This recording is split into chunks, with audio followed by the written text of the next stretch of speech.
Frères et sœurs, dans le nom de Jésus-Christ, Shalom. Aujourd'hui, nous parlerons de l'impudicité.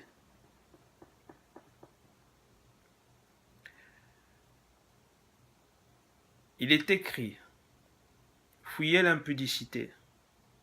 Quelque autre péché qu'un homme commette, ce péché est hors du corps.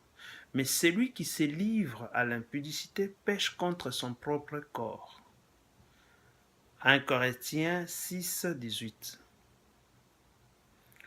Nous venons t'élever, Papa, nous venons te glorifier parce que tu es digne de recevoir louange et gloire, adoration de notre cœur, Seigneur. Nous venons t'élever au-dessus de chaque mot qui sortira de cette conversation avec ton peuple. Nous venons t'adorer parce que nous savons, Seigneur, que tu es celui qui se porte garant pour chaque mot qui sera sorti d'ici. Nous venons te glorifier parce que tu vas donner vie à ceux qui sont morts. Tu vas guérir les malades par cette parole, Seigneur. Tu vas opérer des miracles, Seigneur, par cette parole. Parce que tu vas transformer la vie de quelqu'un aujourd'hui, Papa. Donne que chaque oreille qui entendra ce message, chaque cœur qui écoutera ce que toi, tu parles, Seigneur, soit fertilisé par ta parole.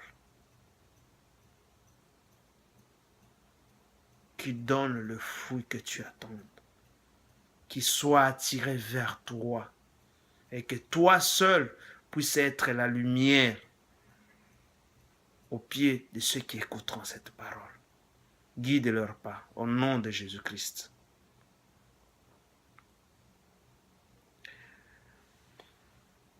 Mon frère, tu dois fuir l'impudicité. Tu dois fuir l'impudicité. Lorsqu'on ne connaît pas Dieu, lorsqu'on ne connaît pas encore Dieu, on déclare parfois qu'on est libre d'user de son corps comme on veut. Excusez. On se livre à qui on veut. On écrit sur son corps, sur le corps plutôt, comme on pense, comme on veut. On s'habille indécemment sous prétexte que c'est notre corps. Et donc on en fait ce qu'on veut. Mon frère, en vérité, ces personnes sont esclaves de leurs désirs et leur passion immorale. Ils sont esclaves. Quand nous devenons chrétiens, le Saint-Esprit vient résider, habiter en nous. Nous devenons le temple du Saint-Esprit. Dès l'instant que nous avons dit oui à Jésus-Christ, notre corps ne nous appartient plus. Notre corps ne nous appartient plus. Il est écrit, ne savez-vous pas que vous êtes le temple de Dieu et que l'Esprit de Dieu habite en vous?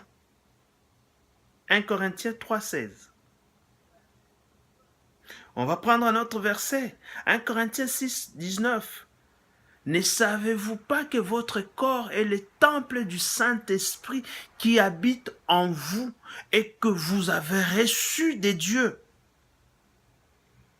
et que vous ne vous appartenez point à vous-même? 1 Corinthiens 6, 19. Je voudrais m'adresser à un frère aujourd'hui.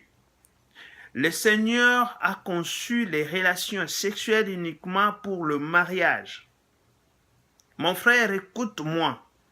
Le Seigneur a conçu les relations sexuelles uniquement pour le mariage.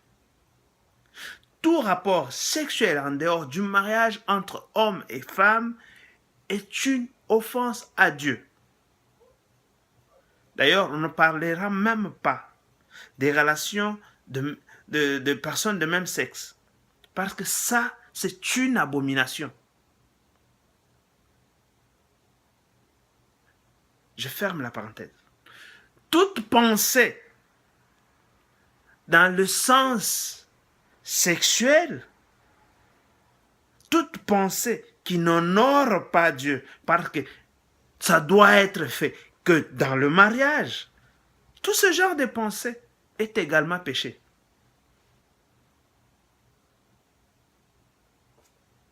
Mon frère, tu n'as peut-être pas aucune intention de commettre l'impudicité. Tu n'as pas même pensé à ça. Mais ce que tu ne connais pas, les pensées de la personne, les intentions de la sœur devant toi, les intentions de la fille devant toi, de la dame devant toi, tu ne connais pas. Il te revient pour cela de faire attention, de savoir contrôler ton corps pour ne pas envoyer des messages qui pourraient être mal interprétés pour la personne en face de toi. Bien-aimé, quand une sœur en Christ, une collègue ou toute autre personne du genre féminin, je voulais dire, te sollicite pour une aide chez elle par exemple, fais attention. Prends des mesures de sécurité. Fais-toi accompagner par sagesse. Lorsque la pensée des intentions mauvaises de cette fille te vient à l'esprit, ne rejette pas, ne brise pas au nom de Jésus pour foncer comme un insensé chez la fille. Ne fais pas ça, ça sera du théâtre.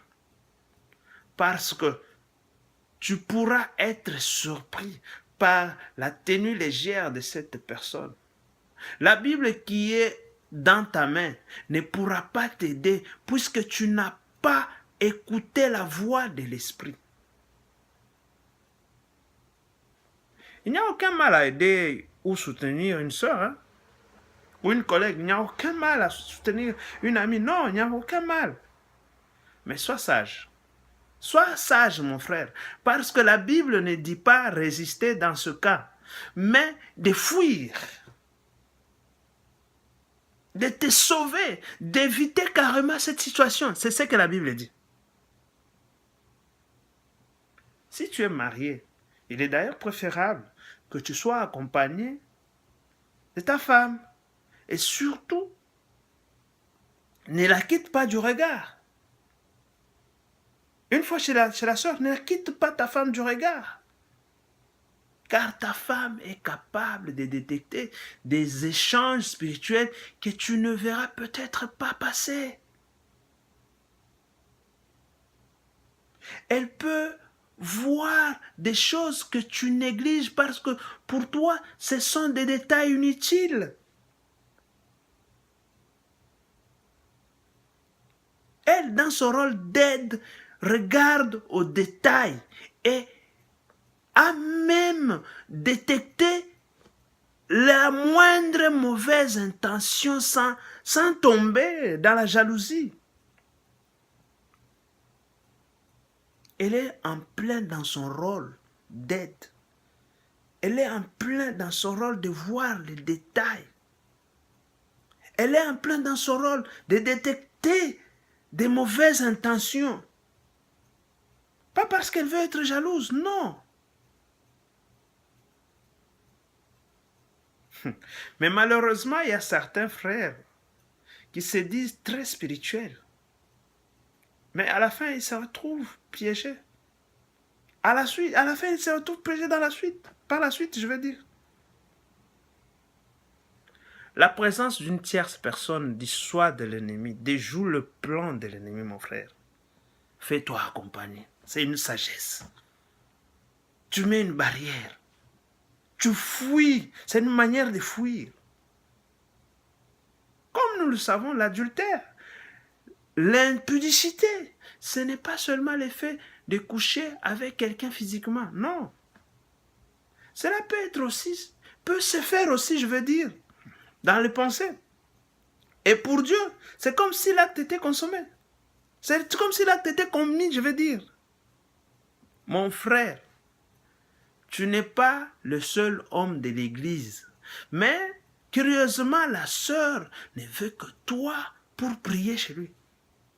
Il veut seulement toi. Mon frère, l'ennemi travaille avec ruse. La Bible dit, fuyez. La Bible demande de fuir. La sœur ne te dira pas, viens dans mon lit. Et c'est que tu vas dire non. Mais elle peut par exemple dire, viens prier pour moi ou avec moi. Ou encore, viens manger à la maison. Je vois que tu as maigri, viens manger à la maison. Ou je vais t'apporter à manger. Parce que je vois que ta femme a voyagé, ou je vois qu'il y a ceci, je vais t'apporter à manger. Frère, méfie-toi. Et je le répète, si tu es marié, écoute les conseils de ton épouse. Ne pense pas qu'elle est jalouse. Non. Ne pense pas qu'elle est jalouse. Elle comprend ou voit des choses que toi, tu n'as pas peut-être vues. Mon frère, c'est inapproprié, c'est déplacé d'ailleurs. Qu'il n'y ait pas de distance entre toi et la jante féminine. Non, c'est inapproprié. Pour éviter toute ambiguïté, pour éviter que l'ennemi n'utilise cette situation, reste sur tes gardes, reste loin, c'est aussi simple. La Bible dit ceci. Un jour qu'il était entré dans la maison pour faire son ouvrage et qu'il y avait là aucun des gens de la maison, elle le saisit par son vêtement en disant « Couche avec moi ». Il lui laissa son vêtement dans la main et s'enfuit au dehors. Genèse 39, 11, 12. Je vais relire. Un jour qu'il était entré dans la maison pour faire son ouvrage et qu'il n'y avait là aucun des gens de la maison. Elle lui saisit par son vêtement en disant « Couche avec moi ». Il lui laissa son vêtement dans la main et s'enfuit au dehors. Nous parlons de Joseph. Quand la femme de Potiphar est venue attaquer Joseph, ce n'était pas la première fois qu'elle faisait des avances à Joseph. Mais pour que Joseph fuit en laissant son habit dans ses mains, c'est parce que cette femme avait changé de stratégie d'attaque. Elle avait changé sa manière de séduire. Elle avait changé sa technique d'approche.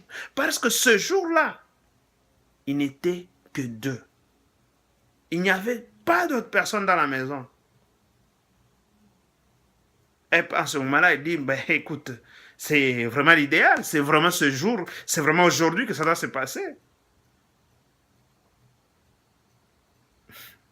Mon frère, évite de te retrouver en train de parler nez à nez avec une sœur. Même si c'est la fille c'est ta fille spirituelle. Évite ce genre de situation.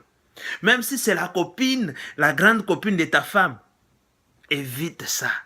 Car cette proximité ou ce contact, sans le vouloir, peut susciter ou envoyer certains messages erronés ou provocateurs qui peuvent engendrer des pensées immorales.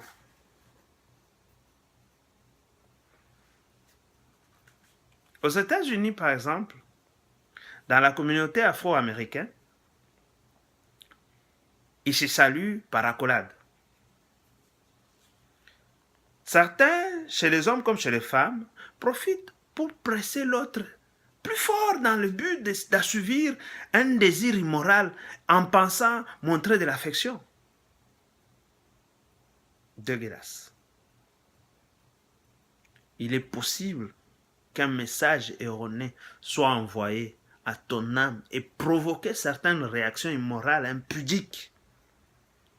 Je ne dis pas qu'ils sont tous impudiques. Non, je ne suis pas en train de dire ça. Je dis simplement, si c'est le cas, je conseille de serrer la main. L'Esprit de Dieu te permet toujours de discerner les intentions de la personne qui est en face de toi. Tout de suite, la personne comprend que tu n'es pas prêt à te faire presser. Non. Tu n'es pas prêt à jouer à ces jeux de séduction. De même, lorsque ta femme reçoit ses amis, retire-toi dans un coin de la maison, en accord bien sûr avec ton épouse, bien entendu. La Bible nous dit ceci. Dis à la sagesse, tu es ma sœur, et appelle l'intelligence ton amie, pour qu'elle te préserve de la femme étrangère, de l'étranger qui emploie des paroles doucereuses. Proverbe 7, 4 à 5. Mon frère, fuir l'immoralité sexuelle, c'est savoir se donner des moyens et des possibilités pour contrer cette attaque diabolique. Tu n'as pas de capacité pour maîtriser la personne en face de toi, mais tu peux te maîtriser. La Bible ne dit pas résister à l'impudicité, mais plutôt fuyer. Ce n'est pas par carence de mots. Ce n'est pas parce que Dieu n'en avait pas assez de... Non, le vocabulaire qu'il faut, non. Mais c'est parce que Dieu sait que ta chair est faible. Et si tu ne vis pas par l'esprit, tu vas tomber. Mon frère, vivons dans la sagesse de l'Esprit de Dieu. Soyez bénis abondamment au nom de Jésus-Christ. Amen.